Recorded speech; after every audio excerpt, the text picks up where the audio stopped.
नमस्कार, reality bite के हमारे विशेष शो में एक बार फिर आपका स्वागत है। मैं शालीन अपूर्व। आज के शो में हम चर्चा करने जा रहे हैं झारखंड को मिलने वाले राजस्व की। हमारे राज्य में कहां-कहां से राजस्व की प्राप्ति होती है, झारखंड के राजस्व के स्रोत क्या हैं और राज्य को कितना राजस्व मिलता है। 2024-25 के लिए झारखंड का सकल राज्य घरेलू उत्पाद यानी जीएसडीपी वर्तमान मूल्यों पर 4,70,104 करोड़ रुपए होने का अनुमान है, जो 2023-24 की तुलना में 9.8% की वृद्धि है। 2024-25 में उधारी छोड़कर झारखंड को कुल 1,10,900 करोड़ रुपए का राजस्व प्राप्त होने का अनुमान है, जो 2023-24 के संशोधित अनुमान से 8% अधिक है। संशोधित अनुमानों के अनुसार 2023-24 में राजस्व बजट अनुमान से 4% अधिक होने का अनुमान है। जैसा कि हम सभी जानते हैं कि झारखंड खनिज बहुलता वाला प्रदेश है। देश का 40% खनिज झारखंड में मौजूद है। इनमें मुख्य रूप से कोयला, लौह, अयस्क, बॉक्साइट, अब्रक, चूना, पत्थर, तांबा, यूरेनियम और ग्रेफाइट शामिल है। झारखंड भारत का सबसे बड़ा कोयला उत्पादक राज्य है। यहाँ देश के कुल कोयला भंडार का लगभग 25% पाया जाता है। यही खनिज पदार्थ हमारे राज्य के राजस्व का मुख्य स्रोत भी है। झारखंड में खान एवं खदानों से सरकार को करोड़ों का राजस्व प्राप्त हुआ है और पहली बार यह आंकड़ा 10,000 करोड़ के ऊपर गया है। राज्य सरकार का खजाना तो जरूर भरा है, लेकिन सबसे महत्वपूर्ण बात यह है कि उन इलाकों में राजस्व की वसूली अधिक हुई है जहां ईडी लगातार कैंप कर रही थी और ईडी पैसों की लेन देन पर कड़ी निगरानी रख रही थी। साल 2024-25 में झारखंड का कुल स्वयं कर राजस्व यानी राज्य का अपना कर 34,198 करोड़ रुपए होने का अनुमान है। यह 2023-24 के संशोधित अनुमान से 19% ज्यादा है।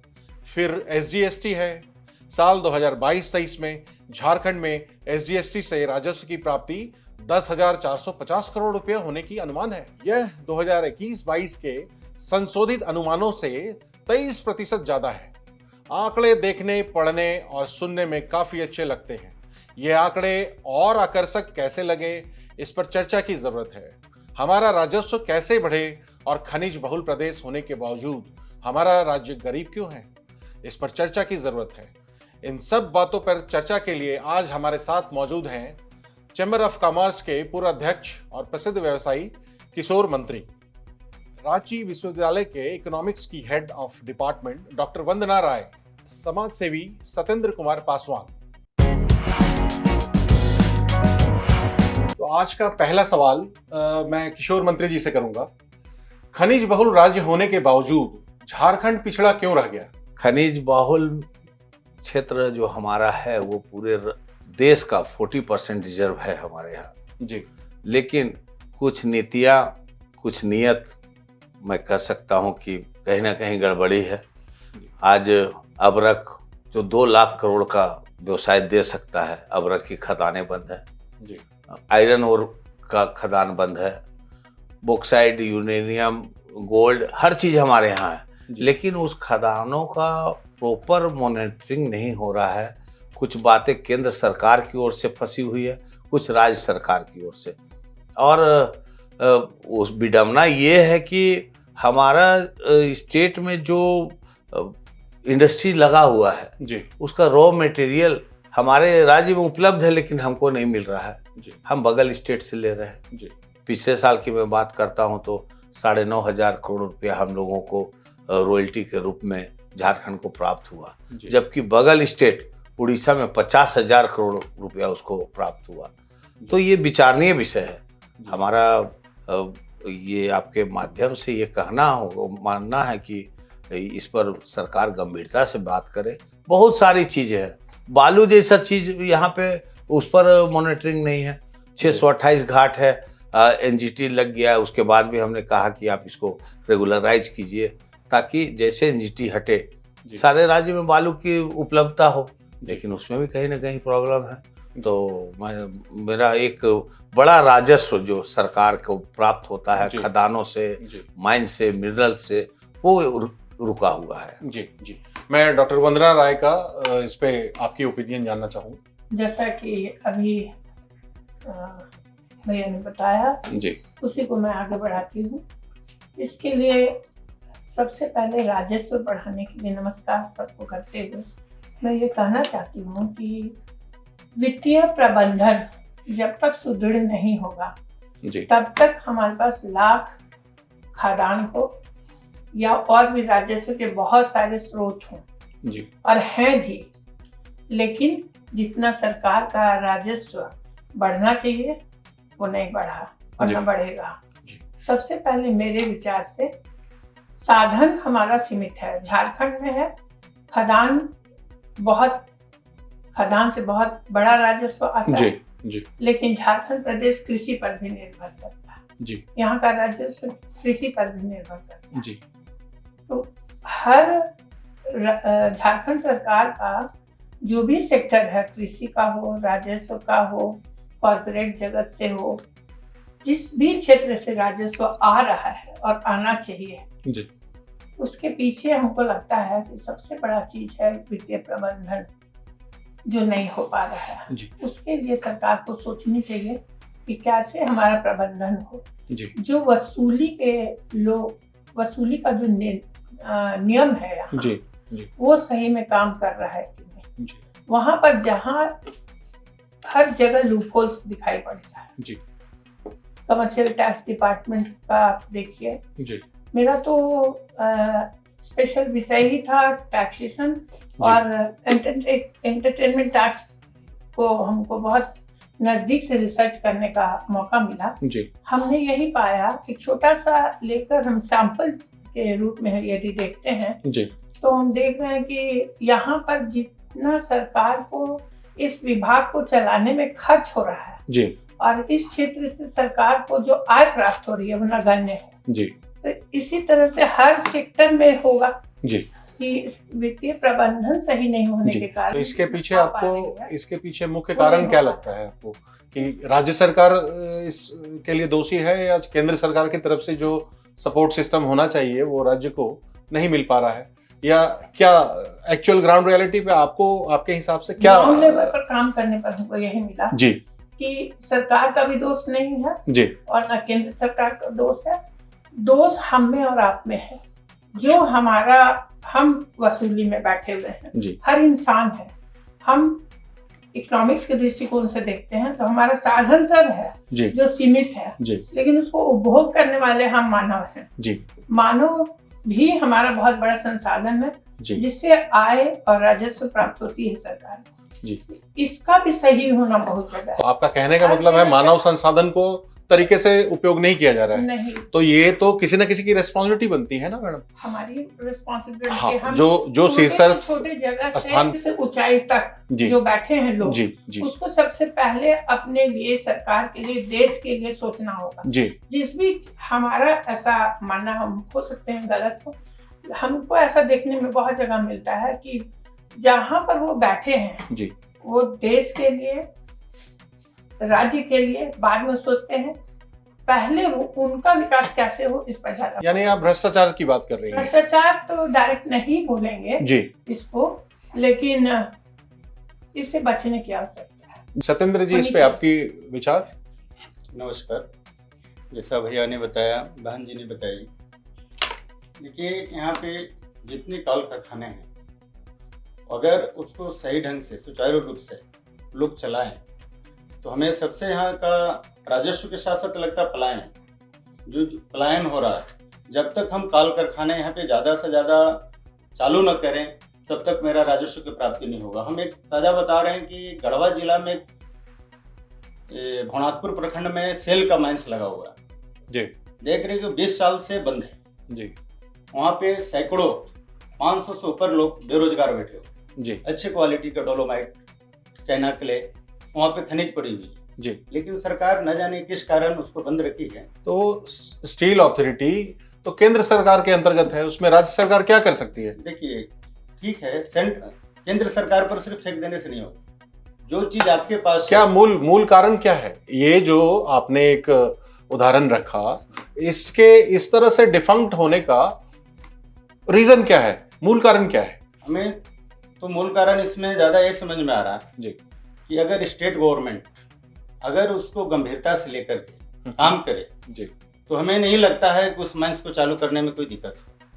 स्टेट गवर्नमेंट को उसके ऊपर गंभीरता से लेकिन सत्येंद्र जी, सेंट्रल गवर्नमेंट के साथ सेल जिस जो आपने बताया, तो SAIL is a national PSU, central government की पीएसयू है। ठीक है। मेरे ख्याल से वो महारत्न पीएसयू है, तो उसके तो सारे अच्छे परफॉर्मेंसेस हैं, लेकिन इतनी बड़ी ये जो अवरोधक आप बता रहे हैं, इसके पीछे क्या कारण है? इसके पीछे कुछ ना कुछ मूल कारण तो होगा। या तो राज्य सरकार से सपोर्ट नहीं है, या तो केंद्र सरकार से सपोर्ट नहीं है। क्या रीजन है? या लोग उसमें जागृत नहीं है? देखिए, सपोर्ट की बात है तो कहीं ना कहीं किसी न किसी की कमी तो है। अब हम किसी के बारे में कमी गिनाएं तो अच्छा नहीं। एक दूसरे नहीं, के यहाँ ऊपर- कमी गिलाने के लिए हम लोग नहीं बैठे हैं। हम लोग मूल कारण निकालना हमारे लिए जरूरी है, ताकि जनता तक सच्चाई जा सके और उसके बाद फिर जनता उसके हिसाब से अपनी आगे की कार्रवाई करे। इसमें है कि अगर स्टेट गवर्नमेंट जी। सेंट्रल गवर्नमेंट को सही से इस बात को रखे और कहे कि हमारे यहाँ ये बेरोजगारी है, ये 20 साल से मेरा माइंस बंद है, इससे मेरा राजस्व का भी हानि हो रहा है। जी। हम देख रहे वहाँ बहुत सारा डोलोमाइट से राजस्व आता था जो बिल्कुल बंद है, 20 साल हो गए बंद हुए, जो कि उसको चालू करने से राजस्व की प्राप्ति होगी, बेरोजगारी कम होगा, लोग को रोजगार मिलेगा, जो पलायन होला पलायन रुकेगा। जी। और रही बात अभी बहन जी ने बताया, भैया ने बताया कि बालू की समस्या। जी। हमारे यहाँ अभी बालू का जो समस्या चल रहा है, अगर सरकार सही वे में उसको चालू कराए तो राजस्व की प्राप्ति बालू से बहुत ज्यादा है। जी। उससे हम राजस्व अपना बढ़ा सकते हैं। जी। लेकिन सरकार का इसमें कहा जाए कि सही दिशा में लेकर के एक सही कदम उठा करके सुचारू रूप से सही से अगर हम उसको चलाएं तो हमारा राजस्व बहुत ज्यादा आ सकता है। दूसरा सवाल हमारा किशोर मंत्री जी से है। राज्य की नीतियों में क्या कमी रही कि आय के साधन नहीं बढ़े? देखिए, बहुत सिंपल सा बात है कि जी। मुझे तो इच्छा शक्ति की कमी दिखती है। जी। बाद बाकी और कोई कमी नहीं है। जी। जीएसटी हम भरपूर हमको आता है, सेंट्रल जीएसटी आधा देते हैं तो स्टेट जीएसटी आधा हमको मिलता है। जी। पेट्रोलियम पर बहुत बड़ा हमको टैक्स मिलता है। जी। जो वो जीएसटी के दायरे से बाहर है। पेट्रोल, डीजल, गैस सब में हमारा जीएसटी जो 28% हाईएस्ट है, उससे ऊपर हम टैक्स ले रहे हैं जी। जनता से। जी। तो ये चीजें वो जो नहीं बढ़ पा रही है, जी। राज्य का आय नहीं बढ़ पा रहा यानी है। बोझ बढ़ रहा है जनता पे। जी। जी। और आय नहीं बढ़ रहा। आय नहीं बढ़ रहा है, या आय बढ़ रहा होगा तो उसका भी कोई ढंग से उसका मैनेजमेंट नहीं हो रहा है। जी, जी। कि जिसको हम लोग कहें कि इससे जनता को इसका लाभ प्राप्त हो। लेकिन किशोर मंत्री जी, मैं ये जानना चाहूंगा कि 24 सालों में 16 साल भाजपा और उनके सहयोगियों का सरकार रहा है और बाकी दूसरों का रहा है, तो इसमें तो ऑलमोस्ट सब आ गए, फिर भी ये क्यों ऐसा है? मतलब विडम्बना ये है जी, जी। इसकी कि हम लोग 3 स्टेट एक साथ अलग हुए। जी। उत्तराखंड, छत्तीसगढ़ और हम जी। दोनों स्टेट देखिए कितना डेवलप किए। बिल्कुल। और हम और नीचे चले गए। बिल्कुल। तो ये कहीं ना कहीं हमारी सोच, हमारे राजनीतिक सोच, हमारे ब्यूरोक्रेट्स की सोच, या हमारे और भी जो लोग हैं जी। उनकी सोच के कारण हम यहाँ तक नीचे तक आ गए। आज 24 साल के बाद देखिए ट्रांसपोर्ट नगर आज बन के तैयार हुआ है। जी। तो इच्छा शक्ति थी सरकार की, बना दिया। जी। इच्छा शक्ति थी सरकार की, एलिवेटेड कल उसका उद्घाटन हो रहा है। रोड में जो हमारा शहर जाम होता था, जो हमारा शहर को जाम मुक्त करना था, जी। उसमें ये पहल है। जी। तो मैं तो समझता हूँ कि ये इच्छा शक्ति के काम है। जी। अभी मैं देख रहा था कि जीरी में बहुत बड़ा वो प्लांट लगा है जो कचरा को साफ करेगा और उससे मीथेन गैस भी बनेंगे जी। और भी चीजें आएंगी। गेल कंपनी ने उसको लगाया है। जी। जी। वो भी किसी राजनीतिक पहल से ही हुआ होगा, जी। ताकि वो भी करोड़ों करोड़ का जी। उसमें वो जी। चीज है। जी। तो ये मैं मानता हूं कि जिसके अधिकार है, जिसका वो सोच है, जी। वो राज्य को आगे बढ़ाता है। जी। और जिसको कुछ करना ही नहीं है या उसका सोच ही नहीं है उतने जी। ऊपर तक, जी। तो हम लोग जहाँ के तहाँ खड़े हैं। जी। राज्य की गरीबी के लिए कौन जिम्मेदार है? मैं डॉक्टर राय से ये जानना चाहूंगा। राज्य हमारा तो गरीब है ही नहीं, पहली बात। झारखंड राज्य जी हर मामले में समृद्ध है। जहाँ तक खान खदान की बात है, जी कृषि क्षेत्र की बात है, मानव संसाधन की बात है, एक साधन जरूर सीमित है, मानव संसाधन बढ़ते गया जी तिगुना तिगुना। जी हम लोग अर्थशास्त्र के दृष्टिकोण से देखते हैं तो देखते हैं कि सब कुछ बहुत है।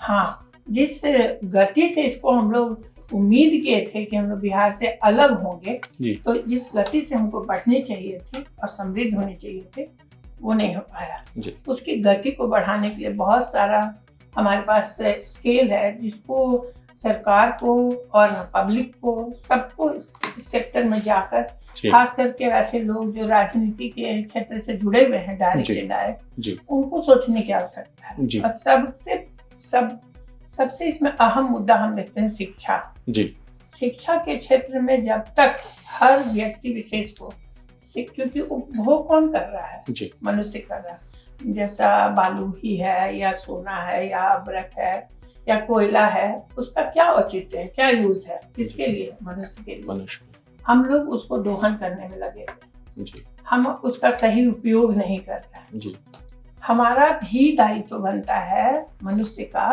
कि उसका जितना हम लोग अच्छा से अच्छा उसको हम लोग यूज करें, उसको कम से कम जितना है उसको बर्बाद ना करें। हमारा मकसद भी इस चर्चा का यही है कि लोगों को जागरूक करें, लोग इतने सक्षम हो जाएं समझने में कि उनको सही और गलत की डिफरेंस पता चल सके और उसके हिसाब से फिर वो अपना डिसीजन लें। किशोर मंत्री जी से मैं ये पूछना चाहूंगा, जैसा डॉक्टर राय ने बताया कि हमारा राज्य गरीब नहीं है, तो फिर हम लोग क्यों मतलब हमेशा जैसे हमारे समकक्ष जितने राज्यों को दर्जा मिली, उत्तराखंड है, छत्तीसगढ़ है, क्या हम लोग उस गति से डेवलपमेंट कर रहे हैं? नहीं, आज तो हम लोग का जो स्टेट है ना, उस पर एक मोहर लगा हुआ है जी कि हम लोग के स्टेट से लोग बाहर जाएंगे, काम करेंगे, मतलब हम लोग पलायन स्टेट हुए, हम लोगों का नाम है जी जबकि अब और भी कुछ बहुत सारी चीजें, जैसे शिक्षा की बात की, जी स्वास्थ्य की बात। आज शिक्षा और स्वास्थ्य की बात होती है तो हम साउथ जाते हैं, जी जहाँ थोड़ा तबीयत गड़बड़ है तो हम लोग चले साउथ की ओर। जी। शिक्षा की जरूरत है तो भुवनेश्वर जा रहे हैं, तो जी। कटक जा रहे हैं, तो पूना जा रहे तो हैं। लोग क्या करें? है ना? लोग तो क्या करें? आज हमारा जो इकोनॉमिक्स है, जी हमारा जो यहाँ का कमाई है जो स्टेट का, जी। वो तो दूसरे स्टेट में ट्रांसफर हो रहा है। जी हम बिल्कुल स्वास्थ्य शिक्षा के लिए अगर बाहर जाते हैं बिल्कुल बिल्कुल तो हमारा पैसा तो वहाँ ट्रांसफर हो रहा है जी बिल्कुल और हम उसमें आगे नहीं बढ़ पा रहे हैं। जी तो हमारे स्टेट में क्यों नहीं हो जी अच्छे से अच्छे कॉलेज, विश्वविद्यालय, अच्छा स्वास्थ्य के लिए, जैसे एम्स, IIM या एम्स जो बन रहे हैं, जी उसको प्रगति में लाना चाहिए, जी ताकि यहाँ का स्वास्थ्य, यहीं के लोग को यहीं पर उसका सुविधा मिले, यहीं पढ़ाई मिले बच्चों को। जी तो ये चीज हम लोग यहाँ पर कर सकते हैं और करना चाहिए। जी। इसमें हम सजेशन आपका चाहेंगे कि ऐसे क्या क्या चीज करना चाहिए जो सरकार अभी नहीं कर रही है, जो हम सब मिलके अलग अलग क्षेत्र से लोग ये इन सब चीजों को सामने लाएं और उस पे सरकार को ये प्रेशर बनाएं कि ये होना चाहिए राज्य के लिए। देखिए, वो जो बड़ी चीज है वो है, यहाँ हम लोग इंडस्ट्रीज लगा सकते हैं, जी बड़े बड़े इंडस्ट्रीज वाले लोग यहाँ आ सकते जी। हैं, लेकिन हमारे पास जमीन नहीं है। जी। अभी आपने सुना बगल में आपके सत्येंद्र जी ने बताया सेल का इतना बड़ा प्लांट डिफंक्ट पड़ा हुआ है, तो फिर इसके लिए आप अगर नहीं बिठाएंगे तो फिर वो कैसे चलेगा? नहीं, ये तो इसका क्या कारण है तो मेरे को जी उसका आइडिया नहीं है, लेकिन मैं जो कह रहा हूँ कि वो ये कि अगर हमको जमीन उपलब्ध हो जी तो निश्चित रूप से हम उस पर इंडस्ट्री लगाएंगे, जी व्यापार बढ़ाएंगे, कुटीर उद्योग लगाएंगे, छोटे छोटे लघु उद्योग लगेंगे, रोजगार का साधन बढ़ेगा। जी इतना यहाँ का जो झारखंड का जी टेक्सटाइल पॉलिसी बहुत अच्छा है। जी आप उसके लिए जमीन उपलब्ध जी। कराइए, ज्यादा बड़ा साइज का मत दीजिए, 5-5 हजार स्क्वायर फीट का दीजिए, जी 10,000 स्क्वायर फीट का दीजिए, टेक्सटाइल हब बनाइए, जी आप यहाँ IT हब बनाइए, जी यहाँ जरूरत है। आज यहाँ के IT पढ़ के बच्चा लोग बेंगलोर में नौकरी कर रहे हैं, जी जी तो वो इसी स्टेट को क्यों नहीं समृद्ध करेंगे? जी क्योंकि हम उनको संसाधन नहीं दे रहे हैं, जी हम उनको बिल्कुल। व्यवस्था नहीं बना रहे हैं। बिल्कुल आज 24 जिला में हम कुटीर उद्योग की बात करते हैं, महिलाओं की बात करते हैं, सरकार बहुत पैसा देना चाहती है, मुद्रा लोन ले लीजिए, MSME में लोन ले लीजिए, लेकिन हम तैयार करके अपना माल बेचेंगे कहाँ? जी जो जो महिलाएं घर में कुटीर उद्योग करती है उनको बेचने के लिए मार्केट नहीं है। जी हमने जी। 24 जिला में वेंडर मार्केट, महिला वेंडर मार्केट की डिमांड की है सरकार से जी कि आप सुविधा दीजिए, जी हमारे माँ बहन लोग जो बना के ले आएंगे जी बाजार में बेचेंगे, जी तो इससे हमारा इकोनॉमिक ग्रोथ होगा। हम्म, यहाँ का वन उपज जी जो कृषि में वो ठीक है, लेकिन वन उपज यहाँ का बहुत महत्वपूर्ण है। जी गुंजा, करंज, या बहुत सारे जो वन उपज है, उत्पाद है, लाह है, जी उसका यहाँ पर ही उसका वैल्यू एडिशन हो, जी यही उसके लिए कारखाना लगे, जी यही उसका मूल्य वर्धन हो। तो ये सब चीज करने की जरूरत है। अगर आप राज्य को समृद्ध देखना चाहते हैं, जी। समृद्ध बनाना चाहते हैं, जी तो यहीं पर कीजिए। जी मैं जब लॉकडाउन हुआ था जी तो मेरा पब्लिक बस ट्रांसपोर्ट का बिजनेस है। जी काफी लोग दूर दूर से, मोरबी से फोन कर रहे हैं, गोवा से फोन कर रहे हैं, और आपको बेंगलोर से फोन कर रहे हैं कि हम लोग को बस दीजिए, चूंकि ट्रेन और हवाई जहाज बंद थे, तो बस दीजिए, हमारा लेबर वहां से आएगा। हम बोले यहाँ झारखंड का लेबर वहां जाता है?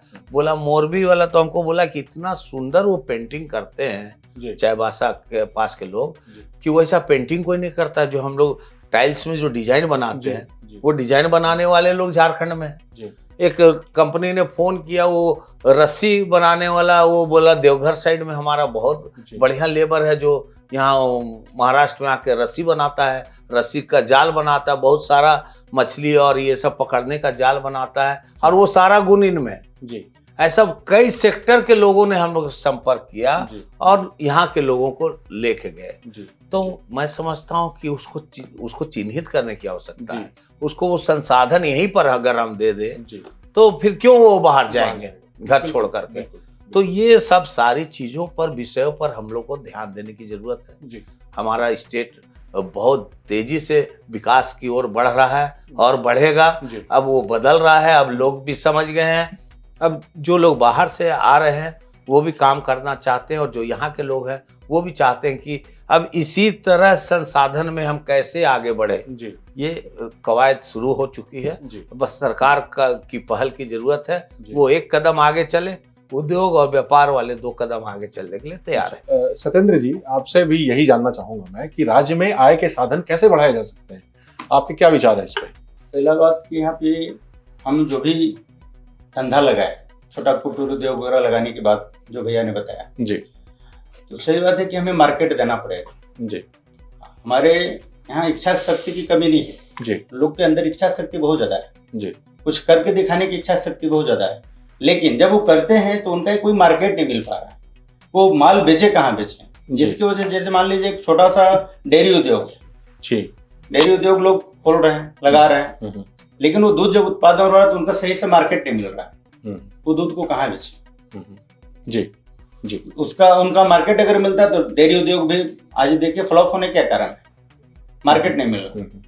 तो छोटे छोटे अगर धंधे जो शुरू कर रहे हैं उनको अगर मार्केट गवर्नमेंट देती है, लोग बढ़ाती, मैंने रोज उनका जो माल मार्केट में जाना शुरू हो जाए, तो हमें नहीं लगता कि यहाँ पे बेरोजगारी रहेगा। मैं डॉक्टर राय से पूछना चाहूंगा, राज्य की खनिज संपदा का उपयोग कैसे किया जाए कि हमारे प्रदेश में तेजी से विकास हो? सबसे पहले तो हम बताना चाहेंगे कि राज्य की संपदा का भरपूर उपयोग होने के लिए, करने के लिए भी फिर हमको जाता है मेरा कि जो भी लोग यहाँ जी। पर पॉलिसी डिसाइड करने के लिए जी बैठते हैं, जी जी उनको जमीनी स्तर पर देखना चाहिए कि कहाँ पर है, जी प्लानिंग बन जाती है, जी क्लोज ऐसी रूल है, जी। और उनको पता ही नहीं है कि वहाँ जमीनी हकीकत क्या है। वहाँ के लोग, जैसे अभी भैया ने बताया कि वहाँ पर बहुत अच्छा इंडस्ट्री के लिए वहाँ बना हुआ है, टेक्निकल हैंड नहीं है जी जी लेकिन सरकार की इच्छा थी कि डेवलप करे और बना भी दिया। जी जी टेक्निकल हैंड नहीं है, हमारा जो भी टेक्निकल माइंड है वो जी। बाहर जा रहा है, ब्रेन ड्रेन को रोकना होगा जी। सबसे पहले। किशोर मंत्री जी, आपकी क्लोजिंग रिमार्क। कोई भी संसाधन, उद्योग, व्यापार एक बहुत बड़ी चीज होती करावे, जी संसाधन उपलब्ध करावे। जी यहाँ के लोग यहीं पे रोजगार करें, जी नौकरी मांगने वाले नहीं बने, नौकरी देने वाले बने, जी स्टार्टअप को आगे बढ़ाए, जी नए लोगों को लाए, उन्नत जो चीज़ें सोचते हैं, जो नई नई चीज़ों को सोचते हैं, उनके विचार को ले।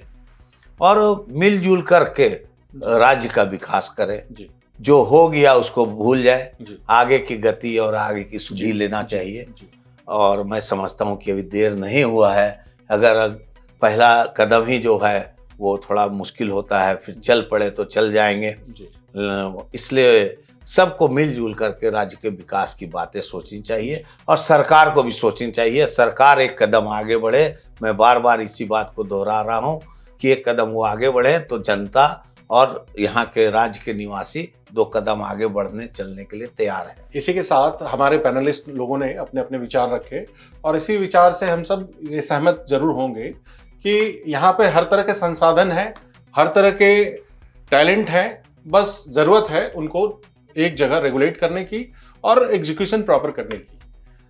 आप सबों का धन्यवाद यहाँ आने के लिए। धन्यवाद।